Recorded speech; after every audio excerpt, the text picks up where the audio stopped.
Durante el siglo XIX y XX, la figura del intelectual en Latinoamérica y en nuestro país en especial ha sido muy importante a la hora de definir o seguir las líneas que las sociedades se van a tomar a la hora de decidir el destino de su vida política y pública. Desde hace algunos años, específicamente desde los cambios políticos de 2018, la figura del intelectual en nuestro país ha estado en discusión, desde las confrontaciones del presidente Andrés Manuel López Obrador en sus mañaneras, hasta también reclamar la presencia de más o menos personajes de izquierda o derecha en las ferias del libro, como esta en la que estamos, la Feria Internacional del Libro de Guadalajara, de la cual habló el presidente Andrés Manuel López Obrador hace unos días en su mañanera. El día de hoy, en el desfiladero, discutiremos acerca del intelectual mexicano. ¿Es una especie en extinción o simplemente alguien que se ha quedado perdido dentro de las múltiples voces que ahora pueden opinar gracias a las redes sociales? Quédense porque se va a poner bueno.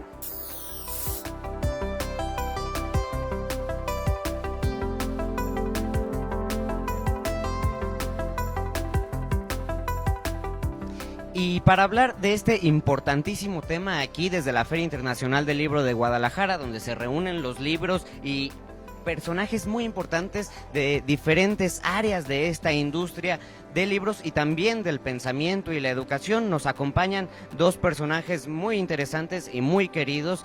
Por un lado, Francisco Escalante, quien es asesor y gestor en cuanto a cultura y educación, y por otro lado, Diana del Ángel, escritora mexicana también y defensora de derechos humanos.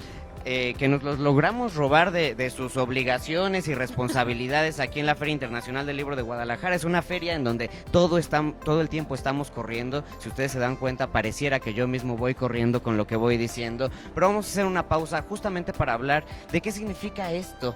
Y te preguntaría, Diana, ¿qué significa esto del intelectual? ¿A qué le llamamos el intelectual mexicano?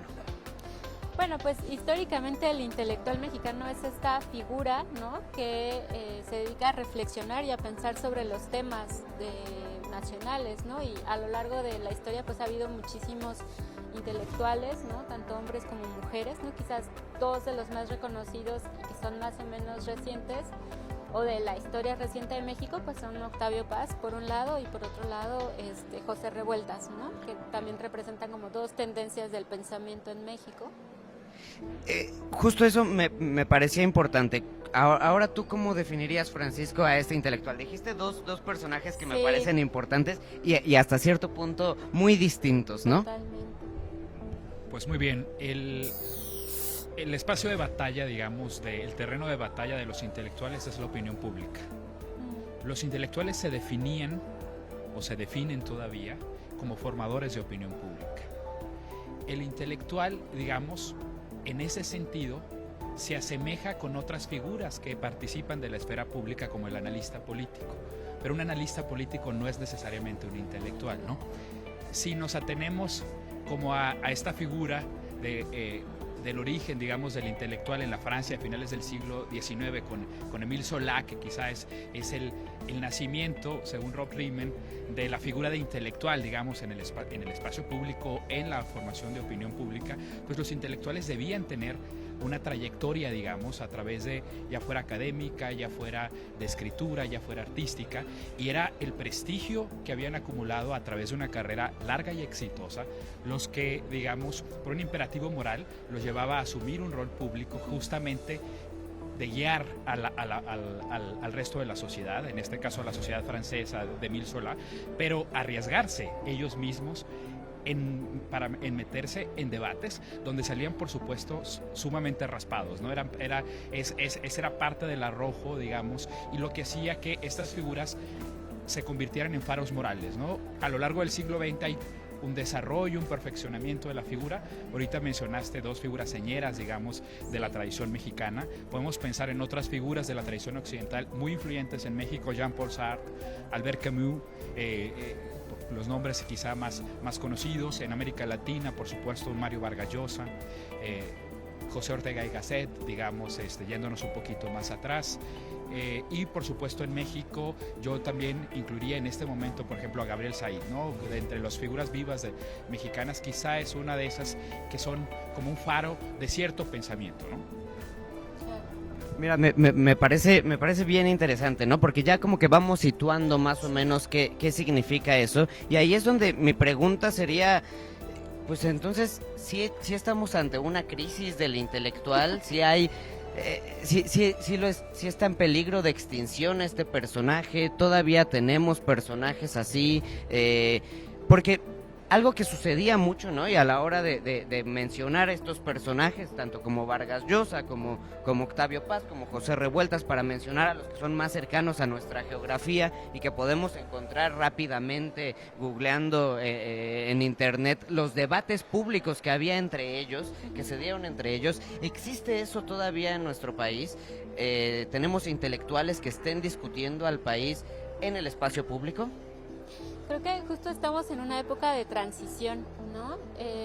Porque con todo lo de las redes y eso, a veces para mucha gente un intelectual, o sea, si le preguntamos a la gente así, digamos, de a pie, ¿no?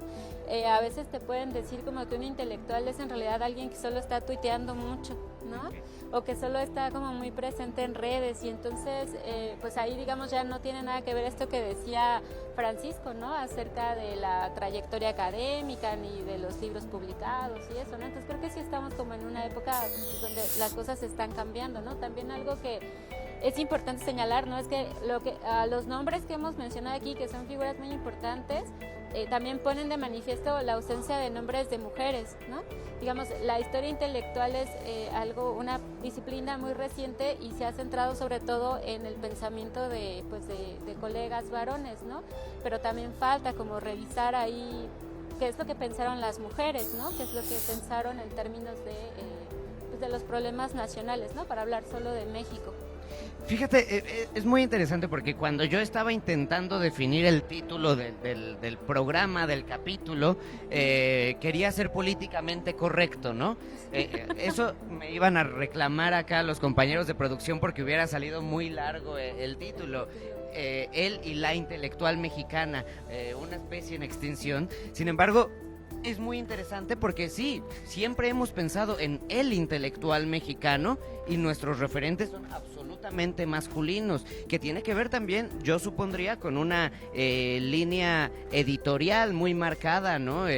Por un grupo, por un gran ogro filantrópico. Pero antes de movernos hacia allá, me gustaría justamente, Francisco, que nos ayudaras a hacer esta diferencia entre este personaje que opina mucho en Twitter o que opina también mucho en los medios, ¿no? La diferencia entre el comentócrata o el opinólogo y el intelectual. Retomo la idea de Diana hace un rato con respecto a las redes sociales. Yo creo que la opinión pública es un campo de batalla, digamos, donde en las décadas recientes y en los años muy recientes se han involucrado nuevas figuras que no existían, ¿no? O sea, el intelectual reinaba, digamos, como guía moral, digamos, como esta figura, digamos, con mucho conocimiento y con la autoridad moral para descifrar los acontecimientos, y el resto de la opinión pública se guiaba, digamos, a partir de estas figuras casi totémicas.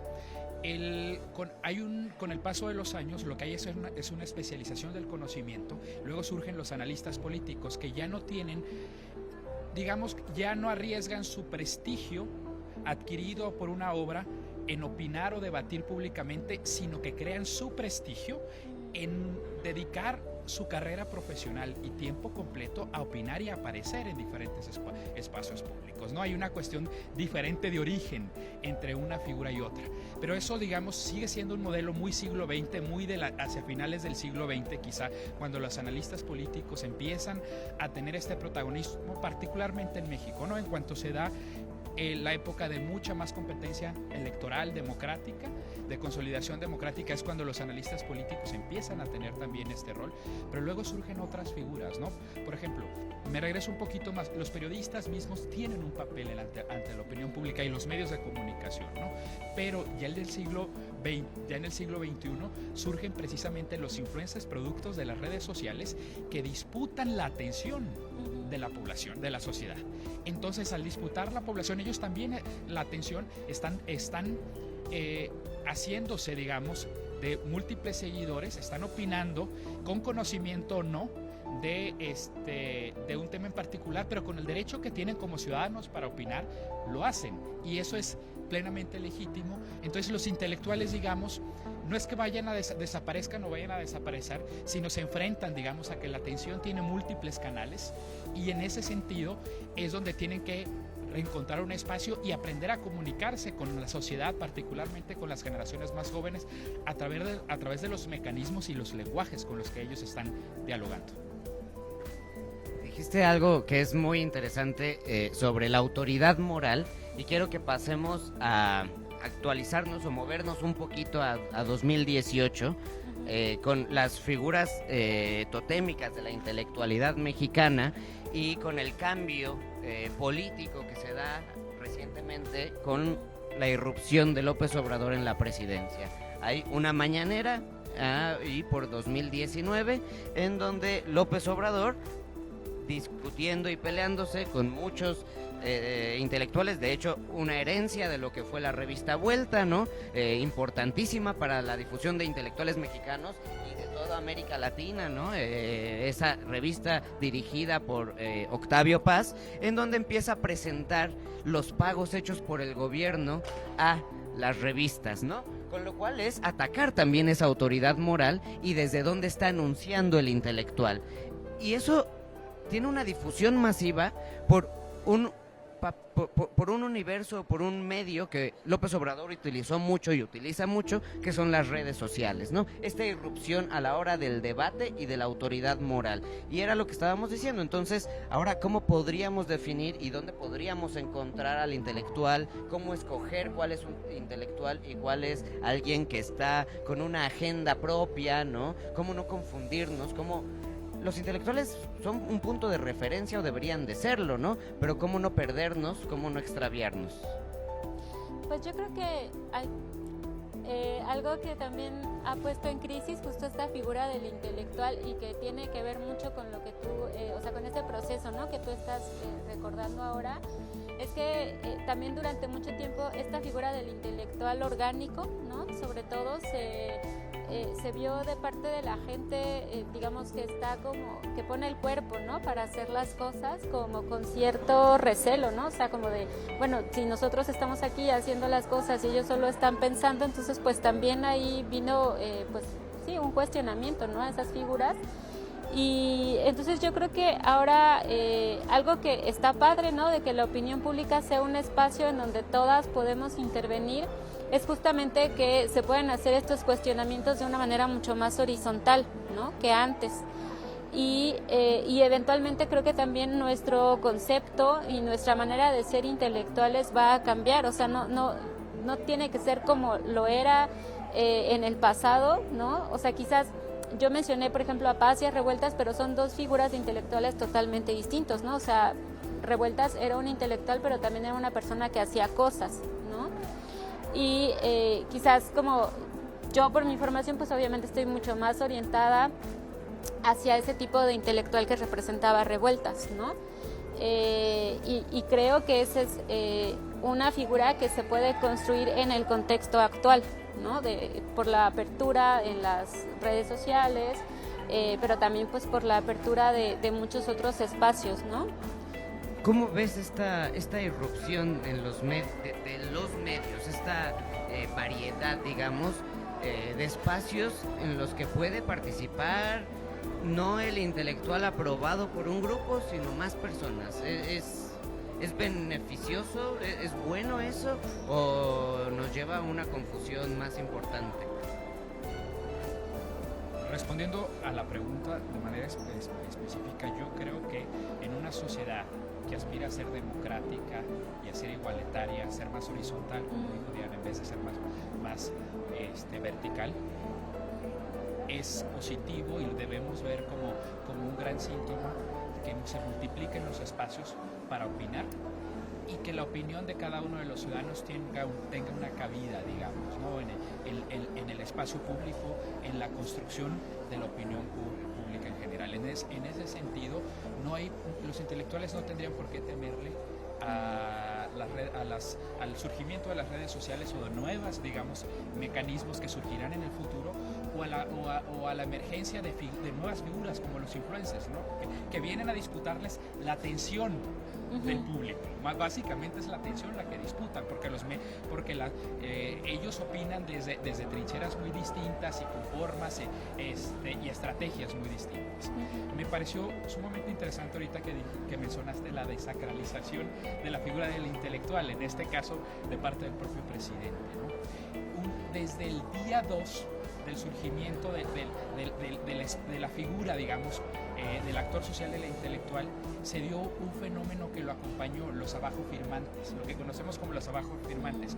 Cuando Solá publica Yo Acuso, enfrenta una serie de críticas, y el editor del Auror, que fue el periódico que publicó su artículo, lo que hace es organizar, digamos, un respaldo conjunto de figuras connotadas de la cultura francesa hacia Solá. O sea, no estaban metiendo el cuerpo, como dijera un cierto político, como Solá, pero de alguna manera al firmar ese desplagado estaban respaldando moralmente a Solá.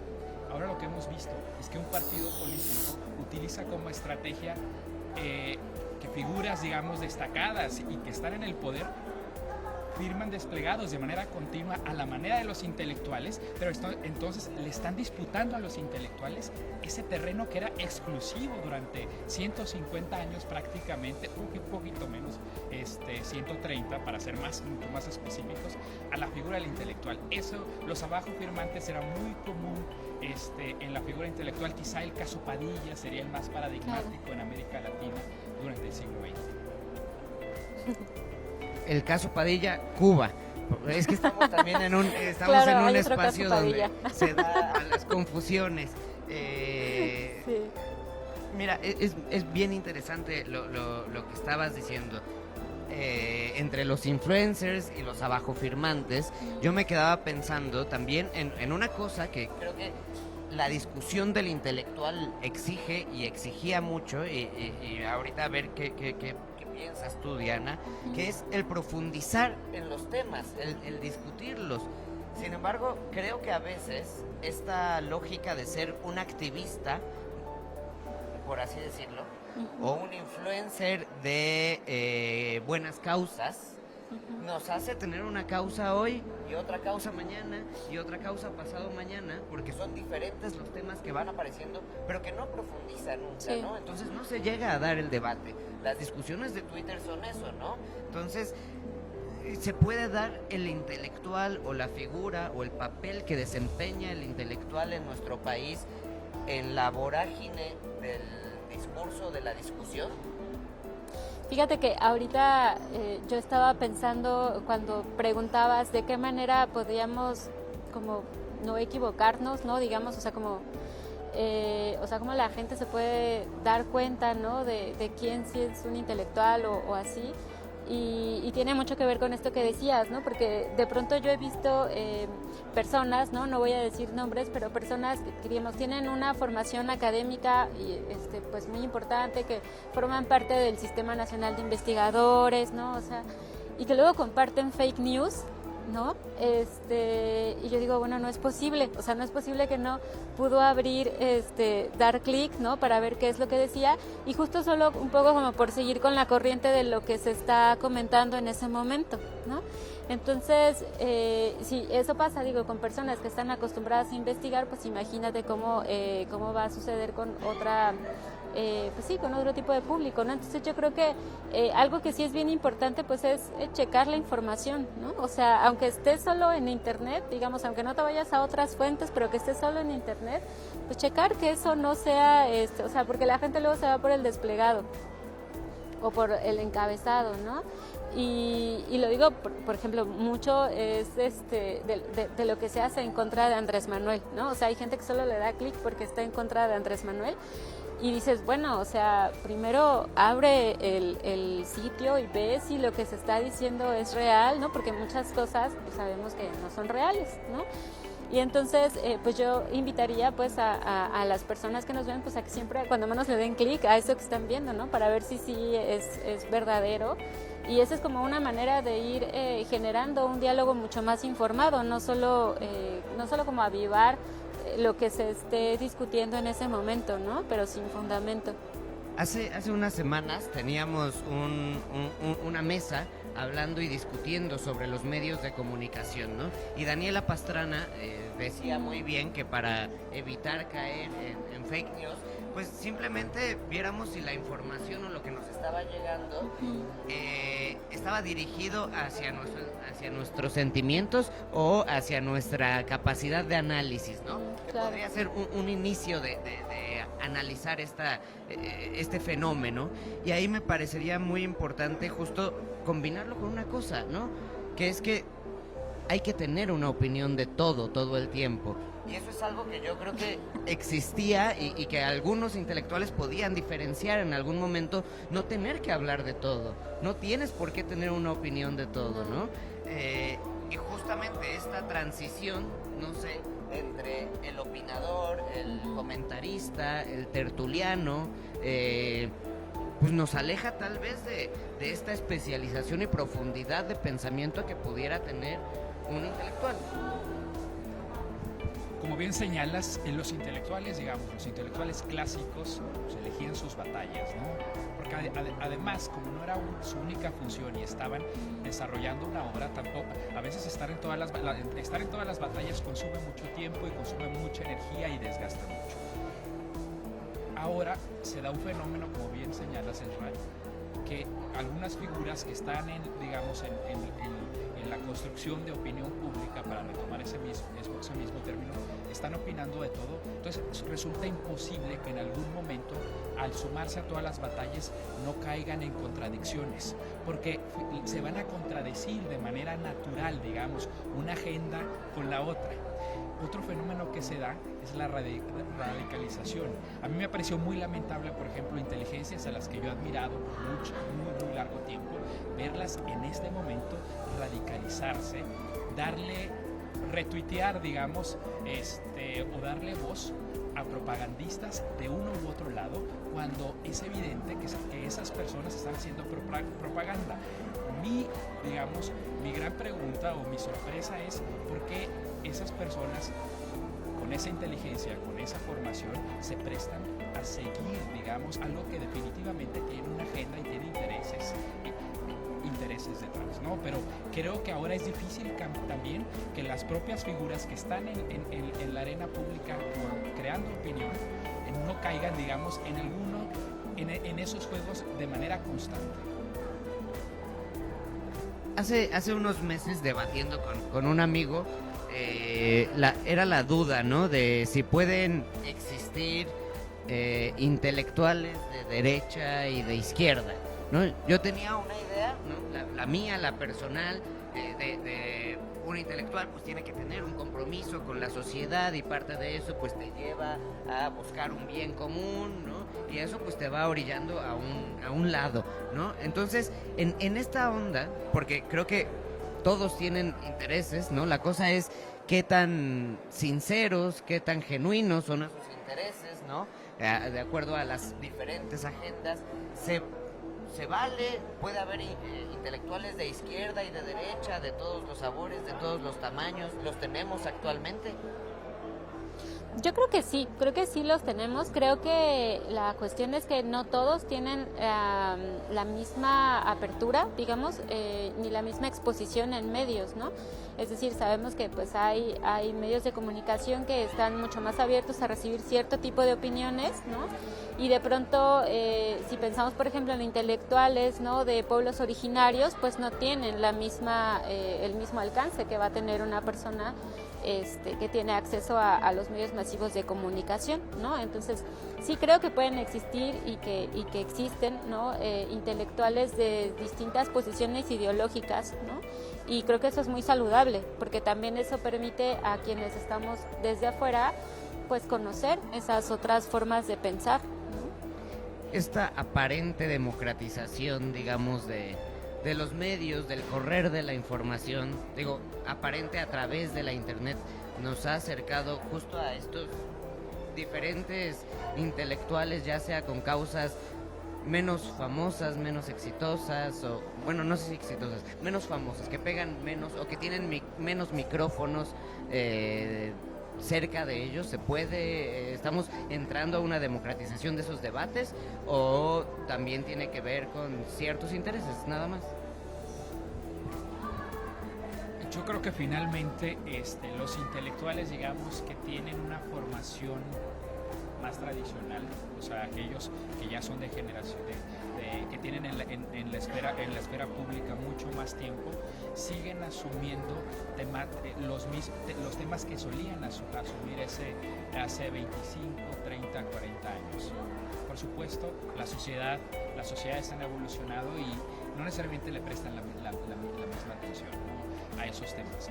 Hay otras figuras, como los influencers de los que ya hemos hablado, que se están sumando a nuevos debates. Ellos no están en los viejos debates, ¿no?, pero están subsistiendo viejos y nuevos debates. El punto es que la audiencia está muy dividida y es posible que los intelectuales más tradicionales estén, digamos, en discusiones muy de nicho, que interesan a unos pocos, o a una élite solamente de la sociedad. En cambio, los influencers están llegando a sectores mucho más amplios, aunque sean temas que pueden parecer en este momento mucho más banales, ¿no? A veces, pero bueno, esos temas los juzgaremos con el paso del tiempo. Juzgarlo en la inmediatez siempre es difícil, porque la posibilidad de errar, digamos, el juicio es muy alta. Estamos ya acercándonos al final, ¿no? Yo creo que si algo voy entendiendo y agarrando de lo que hemos conversado el día de hoy, es esta necesidad de quien se defina o quien quiera seguir una línea de lo que fueron los grandes intelectuales. Yo no creo que la crisis la estemos viviendo solamente en México, ¿no? Creo que es algo que está pasando varios países, ¿no? El mundo creo que tiene varios problemas como los que tenemos en nuestro país. Creo que falta una especie de actualización, ¿no?, de la figura del intelectual hacia una competencia contra lo que significa el influencer, ¿no?, hasta cierto punto. Entonces yo les pediría, más allá de que estén o no de acuerdo conmigo, pues que tengamos una conclusión, que nos ayuden con una conclusión de esta conversación, de qué es lo que opinan, dónde está la figura del intelectual, cuál es, todavía es importante o ya no es importante, ¿no? Ya no va a tener la importancia que antes veíamos que tenía dentro de la discusión pública, dentro de la sociedad, y también dentro de nuestra formación, ¿no? 2 minutitos. Bueno, sí, yo creo que sí es importante, y creo que, creo que también va a persistir, pero de una manera transformada, ¿no? No como surgió en el siglo XIX ni como estuvo en el siglo XX, sino de una manera en la que quizás todavía no es fácil definirlo, ¿no? Pero sí, desde luego que va a ser importante y es necesaria también. Coincido plenamente con Diana. Yo creo que este espacio, la Feria del Libro de Guadalajara, donde estamos ahorita, refleja, digamos, justamente esta necesidad de una opinión más informada, más profunda. El público, que no es menor, que asiste, anda en búsqueda, o gran parte del público anda en búsqueda de eso, pero no solamente los tapatíos, que mayoritariamente son a quienes nos encontramos en este espacio. Cada sociedad, digamos, en este país y en las diferentes y en otros países está buscando, digamos, ¿no?, también informarse. Por supuesto que le está prestando su atención a muchas otras cosas, a muchos otros intereses, necesidades, etcétera, pero también hay en ellos, ¿no?, esa búsqueda de una guía que el intelectual va a seguir encontrando un espacio, aunque sea un espacio muy de nicho, ¿no?, como ya lo dijimos. Yo sí quiero, aprovechar estos 2 minutos que me diste para citar a Raymond Aron, que en alguno de sus textos saluda el advenimiento de los escépticos. No sé si los escépticos como clase llegarán algún día, pero siempre es positivo tener una actitud de escepticismo, digamos, porque para poder no dejarse llevar tan pronto por las pasiones y por las radicalizaciones, tratar en lo posible ser más objetivos, y desde ese punto de vista contribuir a un mejor debate y saber distinguir, digamos, entre las múltiples opciones que tenemos, y que es positivo, como ya lo dijimos en esta conversación, que coexistan, pero tenemos que tener, digamos, como consumidores de todas esas opiniones, una actitud vital, digamos, ¿no? O sea, que en ese sentido el escepticismo recomendado por Aaron me parece muy pertinente. Pues mientras llegan los intelectuales, mientras se actualizan, mientras escogen bien sus batallas y sus debates, nosotros vamos a seguir aquí en el desfiladero platicando los temas que nos importan en la sociedad. Muchas gracias, Francisco, muchas gracias, Diana, y muchas gracias a ustedes aquí desde la Feria Internacional del Libro de Guadalajara. Nos vemos la próxima semana.